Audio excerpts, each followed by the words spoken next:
മിശിഹായ്ക്ക് സ്തുതിയായിരിക്കട്ടെ. ദൈവകരുണയുടെ വലിയൊരു ആത്മീയ ആഘോഷത്തിന് വേണ്ടി നമ്മൾ ഒരുങ്ങിക്കൊണ്ടിരിക്കുകയാണ്. എന്താണ് ദൈവത്തിൻ്റെ കരുണ? ദൈവം എപ്പോഴും സ്നേഹമാണ്. ബെനഡിക്ട് 16 പാപ്പ ഇപ്രകാരമാണ് പറയുന്നത്: ദൈവം എപ്പോഴും സ്നേഹമാണ്, പക്ഷേ ആ സ്നേഹം പാപിയുടെ നേരെ തിരിയുമ്പോൾ അത് കരുണയായിട്ട് മാറുന്നു. ഏറ്റവും ലളിതമായൊരു ഉദാഹരണം പറഞ്ഞാൽ, ഒരപ്പൻ 5 മക്കളുണ്ടെന്ന് ചിന്തിക്കുക. അപ്പനൊരു പാടമുണ്ട്, അല്ലെങ്കിൽ വയലുണ്ട്. അപ്പം തന്നെ 5 മക്കളോടും പറയാണ്, നമുക്ക് പാടത്തിറങ്ങി ജോലി ചെയ്യാം, കാരണം വിളവെടുപ്പ് കാലമായി, കൊയ്ത്ത് കാലമായി, നമുക്കെല്ലാവർക്കും വിളവെടുക്കാം, കൊയ്യാം. അങ്ങനെ പറയുമ്പോൾ അപ്പനോടൊപ്പം 4 മക്കളും ഈ കൊയ്ത്തുവേലയിൽ ഏർപ്പെടുന്നു. ഒരു മകൻ മാത്രം അലസത കാണിച്ചുകൊണ്ട്, മടി കാണിച്ചുകൊണ്ട് അതിൽ പങ്കെടുക്കുന്നില്ല. അവസാനം കൊയ്ത്തുകാലം കഴിഞ്ഞപ്പോൾ, വിളവെടുപ്പ് കഴിഞ്ഞപ്പോൾ, ആ ഒരു സന്തോഷത്തിൽ, വിളവെടുപ്പ് കഴിഞ്ഞതിൻ്റെ സന്തോഷത്തിൽ അപ്പൻ തൻ്റെ എല്ലാ മക്കളെയും, 5 മക്കളെയും ഒരുമിച്ച് കൂട്ടുകയും അവർക്ക് ആവശ്യമായിട്ടുള്ള നല്ല വിഭവസമൃദ്ധമായ സദ്യ ഒരുക്കുകയും മാത്രമല്ല അവർക്ക് വളരെ വിലപിടിപ്പുള്ള സമ്മാനങ്ങൾ നൽകുകയും ചെയ്യും.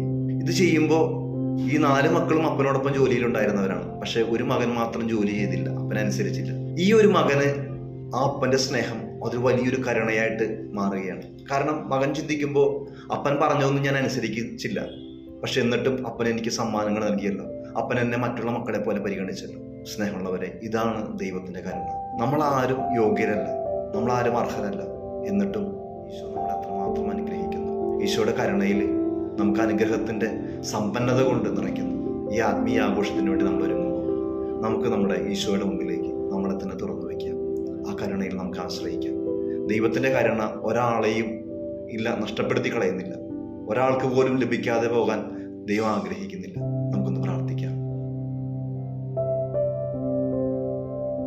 ഓ കരുണയുടെ കൃപാസാഗരമായ ഈശോയെ, അങ്ങയുടെ കരുണയിൽ ഞങ്ങളെയും ഞങ്ങളുടെ കുടുംബത്തെയും അങ്ങ് ചേർത്ത് വയ്ക്കണമേ.